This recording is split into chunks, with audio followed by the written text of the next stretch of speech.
Evangelho de Tomé, Logia 12, Justiça e Livre-Arbítrio. Interpretação do Espiritualismo Ecumênico Universal. Os discípulos disseram a Jesus: sabemos que te apartará de nós. Quem será aquele que nos vai chefiar? Jesus disse-lhes: no presente estágio, dirigi-vos a Tiago, o justo, para que os assuntos do céu e da terra incorporem-se no ser. Os discípulos disseram a Jesus: sabemos que te apartará de nós. Quem será aquele que nos vai chefiar?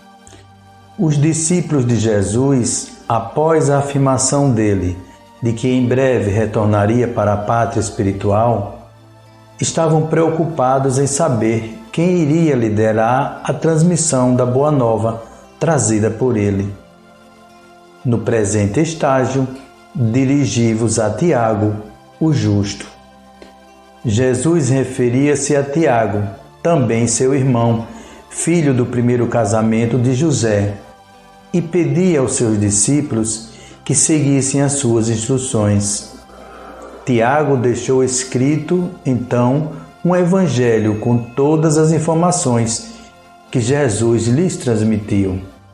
Infelizmente, este evangelho ainda não está disponível para que possamos compreender perfeitamente os ensinamentos do Mestre. Mas o dia chegará em que toda a verdade aparecerá.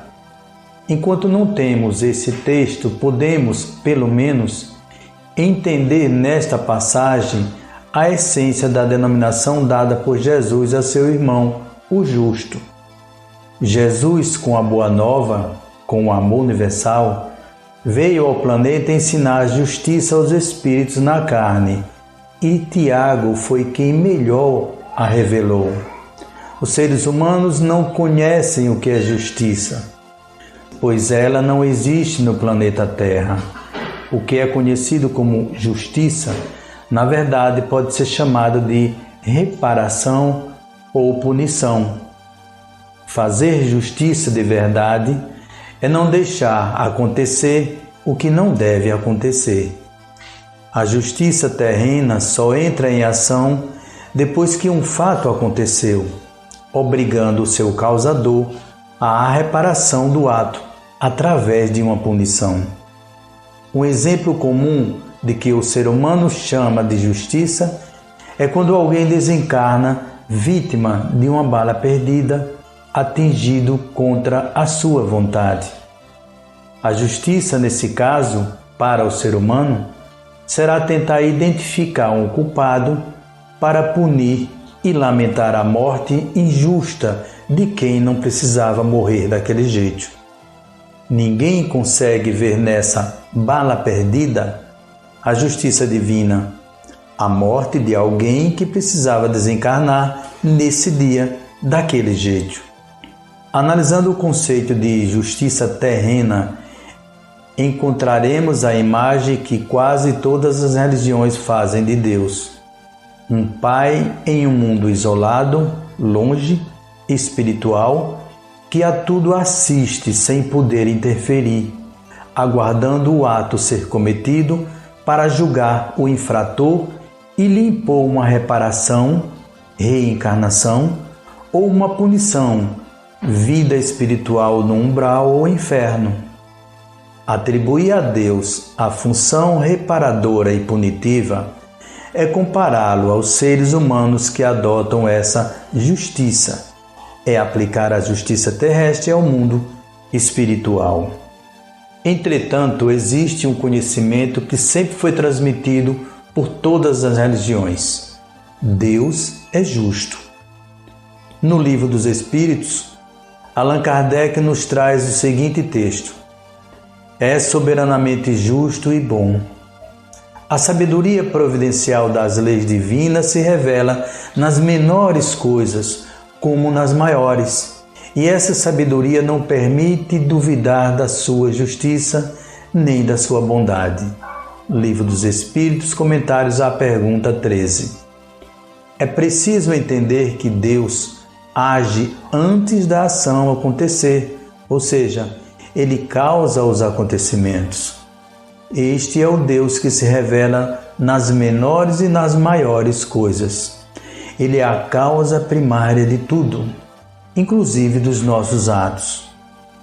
Somente com Deus causando as coisas, ou seja, agindo sobre as coisas materiais e os atos dos seres humanos, podem os espíritos alcançar um mundo realmente justo, onde só acontecem coisas perfeitas, pois a fonte dessas coisas é a inteligência suprema do universo. Aparentemente, sem conhecermos todos os conhecimentos transmitidos pela doutrina espiritualista ecumênica, chegamos à conclusão de que o ser humano é apenas um fantoche nas mãos de Deus. Na verdade, Deus é tão magnânimo que concede ao espírito o livre-arbítrio, não de atos, mas de sentimentos. Todo espírito tem o direito de sentir o que quiser, mesmo que não use o amor universal. Com base no sentimento que o espírito busca para reagir a um determinado acontecimento, é que Deus lhe dará um pensamento que o levará a praticar um ato. Se um ser humano nutre raiva por outro, Deus lhe dará um pensamento para que ele pratique atos que espelhem esta raiva. Porém, para manter esta justiça suprema, Deus fará com que os pensamentos sejam canalizados para seres humanos que, por nutrirem sentimentos iguais, mereçam receber este sentimento de raiva e o ato consequente dele.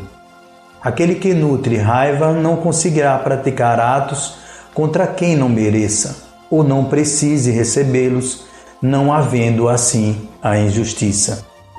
Assim é a ação de Deus para promover a justiça suprema em todas as coisas.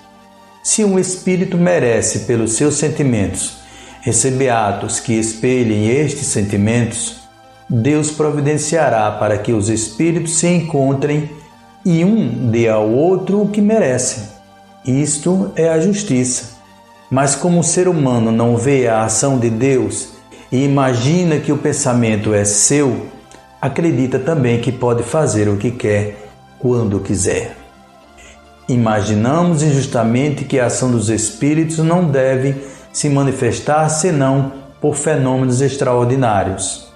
Quiséramos que nos viessem ajudar por meio de milagres e nós os representamos sempre armados de uma varinha mágica. Não é assim. Eis porque sua intervenção nos parece oculta e o que se faz com seu concurso nos parece muito natural. Assim, por exemplo, eles provocarão a reunião de duas pessoas que parecerão reencontrar por acaso.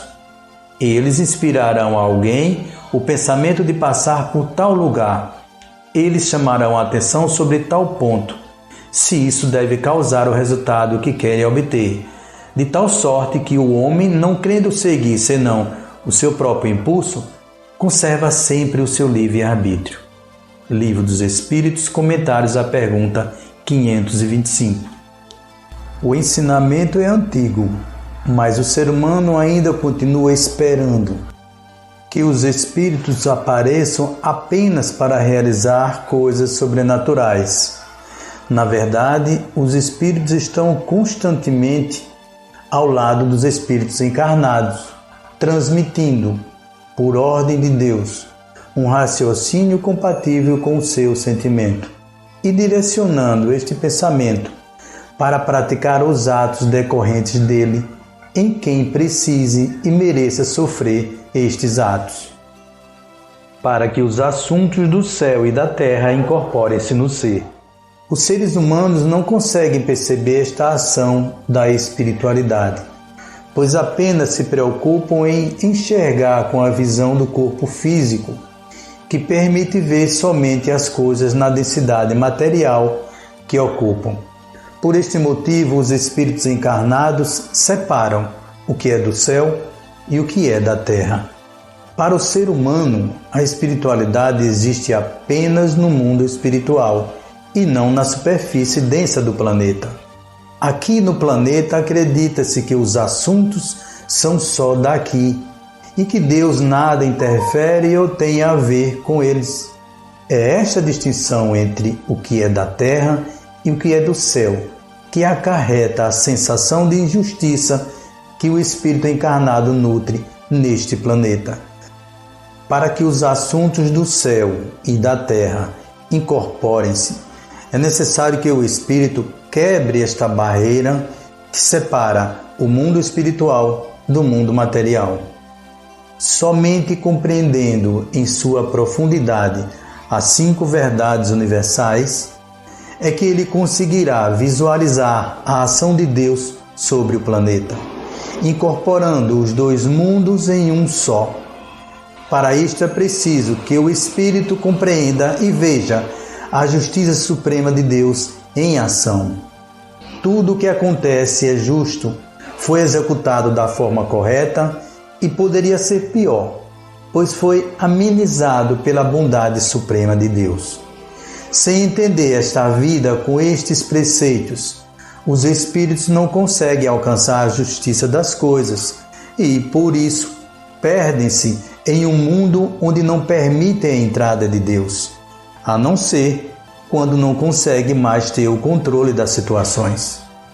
Por isso Jesus afirma que devemos ser guiados por Tiago. Em seu evangelho estão contidos todos os ensinamentos que levam o espírito a compreender perfeitamente as 5 verdades universais. Somente de posse deste conhecimento, o espírito poderá incorporar definitivamente os assuntos do céu e da terra e viver em um mundo de justiça. Enquanto o espírito imaginar que ele pode ser capaz de ser a causa primária das coisas que acontecem, estará separando os locais de habitação espiritual, bem como seus assuntos. Enquanto existirem acusações, críticas ou mágoas causadas pelos outros, o espírito não conseguirá ver a ação de Deus em tudo e em todas as coisas e ainda achará injustiça.